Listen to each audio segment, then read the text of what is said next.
Hello বন্ধুরা, চলে এসেছি তোমাদের সামনে নতুন একটা ভিডিও নিয়ে। আজ হচ্ছে বুধবার। আমি আর ডেলি লাইফের রূপা বলছি। আজ সকাল থেকে কোনো ভিডিও ক্লিপ তুলিনি, তাই ভাবলাম রান্নাঘর থেকেই আজকের ভিডিওটি শেয়ার করা যাক। আজকে সকাল সকাল ভাত বসিয়ে দিয়েছি, কালকে যেহেতু একাদশী গেছে আর আমার উপোস কাপোসের পরের দিন না প্রচণ্ড পরিমাণে খিদে পেয়ে যায়। তার জন্য একদিকে হচ্ছে ভাত আর একদিকে হচ্ছে আলু বেগুনের তরকারি টমেটো দিয়ে। এই রান্না হয়ে যাওয়ার পরে আগে খেয়ে নেব, খেয়ে নিয়ে তারপরে বাকি সব কাজ করব, কারণ না খেলে না আমার শরীর ঠিক চলছে না। আর শনিবার থেকে মানে জন্মাষ্টমীর দিন থেকে টানা একভাবেই উপোস যাচ্ছে। শনিবারে গেছে জন্মাষ্টমী, রবিবারে গেল মনসা পুজো, আর মঙ্গলবারে গেল একাদশী। এইভাবেই পরপর উপোসে আমার শরীরটা খুবই খারাপ। আর এদিকে আমাদের সোনামায়েরও খুব শরীর খারাপ, মানে ঠান্ডার কাশি লেগেছে। ওই জন্য আজকে আর সারাদিনের ভিডিও ক্লিপ কিছুই শেয়ার করিনি। এদিকে রান্না বসিয়ে এদিকে ওর রান্নাটা বসিয়ে রেডিমেডি করে রাখবো, তারপরে আমি খেয়ে তারপরে ওকে খাওয়াবো, কারণ ও তো সকালবেলা ছাতু মুড়ি খেয়েছে আর ওর যেহেতু ঠান্ডা লেগেছে ও খেতে চাইছে না, ওকে অল্প অল্প করে খাওয়াচ্ছি। এরপর আমি সবাইকে খেতে দিয়ে আমিও খেতে বসে পড়েছি। আর এটা গরম ভাতের সাথে ঘিটা মেখে নিচ্ছি, আমার বেশ ভালোই লাগে এইভাবে খেতে, গরম ভাতের সাথে ঘি দিয়ে মাখতে। চলো তাহলে খেয়ে নিই। আর তাড়াতাড়ি করে খাচ্ছি, খেয়ে দেখো কে বসে আছে পাশে, কারণ ও তো ঠিক মতন খেতেই দেবে না, সব ভাত চড়াবে। আমি ক্যামেরাটা অফ করে দিয়েছি বলে ও আমাকে বলছে ফোনটা এভাবে নাও, আমি দেখে দেখে খাবো, মানে ইশারাই বলছে। ও তো 2 বছরের বাচ্চা, বুঝতে পারে না কীভাবে। তারপরে খাওয়া দাওয়া করে আর তোমাদের সাথে কোনো ভিডিও ক্লিপ তুলিনি। রান্না বান্না করেছি, সব করেছি, কিন্তু আর ভিডিও ক্লিপ তোলা হয়নি। একবারে বসে পড়েছি দুপুরের খেতে। এখানে বড় আন্টি খেতে দিচ্ছে। প্রথমে ভাত দিয়েছে, পরে আলু উচ্ছে ভাজা, চাল কুমড়ো, সজনের ডাঁটা দিয়ে আলু পোস্ত আর আলু পটলের রসা। আজকে অনেকগুলোই রান্না করেছি, কিন্তু ওই যে বললাম সোনামায়ের শরীর খারাপ, মাঝে মাঝে জ্বালাচ্ছে, ওর কাছে যাচ্ছি, ওকে আদর করছি, আবার মানে রান্না করছি, এইভাবে আর ভিডিও ক্লিপ তোলা হয়নি। তারপরে ঝটপট করে খেয়ে একবারে চলে যাব তোমাদের সামনে বিকালবেলা। আর ওখানে আমি আর শাশুড়ি মা খেতে বসেছি, যেহেতু তোমাদের দাদাভাই আসবে না দুপুরে খেতে, তার জন্য আমরা দুজনে একসাথে খেয়ে নিচ্ছি। আর ওই ঘরে বড় আন্টি আর ছোটো আন্টি বসে খাচ্ছে। তাহলে চলো, এই যে ঘুম থেকে উঠেছি, উঠেই দেখছি ফুচকা চলে এসছে। আর সোনামা তো ফুচকার গাড়ি দেখলে ওখান থেকে নড়ে না, যেহেতু এই দাদাটা এখান দিয়ে যায় আর রোজ ওকে একটা করে শুকনো ফুচকা দেয়। আজকেও রীতিমতন একটা শুকনো ফুচকা দিয়েছে, আর আমিও ভাবলাম তো অনেক দিন ফুচকা খাই না, তাহলে চলো ফুচকাটা আমিও খেয়ে নিই। আর ফুচকা খাওয়ার সময় তো কেউ লোক ছিল না যে ক্যামেরাটা তুলে দেবে, ওর জন্য ফুচকাটা খেয়ে নিয়ে তারপরে আবার তোমাদের সামনে আবার দেখা করছি। আর এই রাকেশদার ফুচকা খুবই ভালো হয়। আর যারা এদিকে থাকো, মানে আনুলিয়া হাসপাতালের দিকে থাকো, তারা সবাই চেনো এই দাদাভাইকে।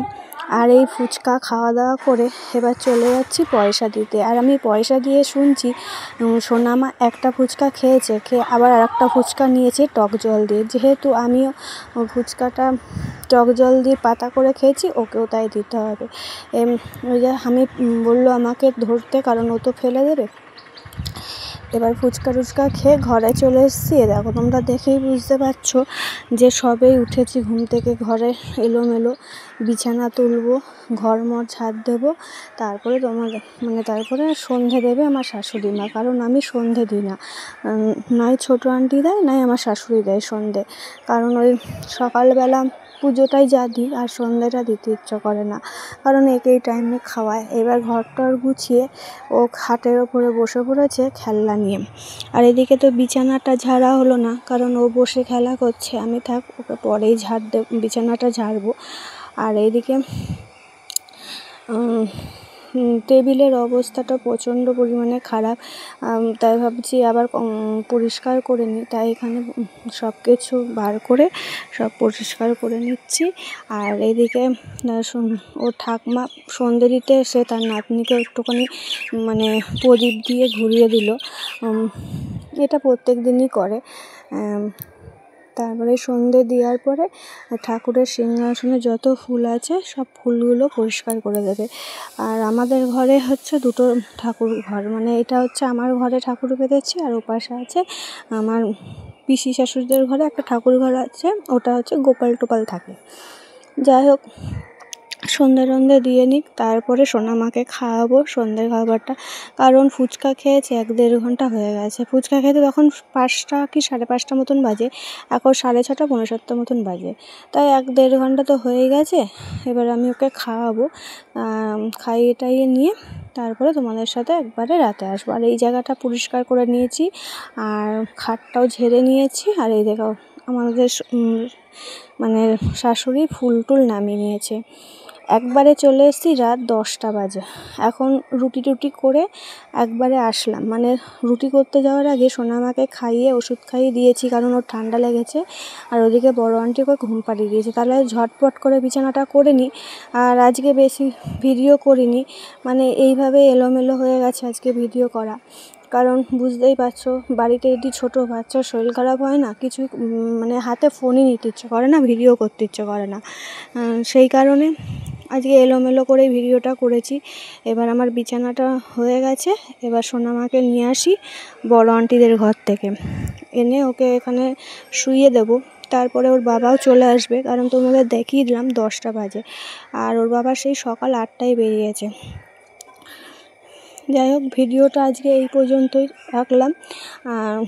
ভিডিওটি যদি ভালো লেগে থাকে তাহলে একটা করে লাইক কমেন্ট করবে, আর আমার পাশে থাকবে, আমাকে সাপোর্ট করবে, তাহলে তোমরাও সাপোর্ট পাবে আমার কাছ থেকে।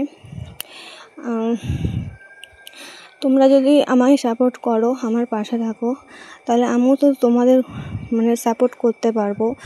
আর না হলে কীভাবে বা তোমাদের আমি সাপোর্ট করবো বলো? ছোট্ট বোন বা দিদি বা বৌদি যাই ভাবো আমাকে, একটু প্লিজ আমাকে সাপোর্ট করো।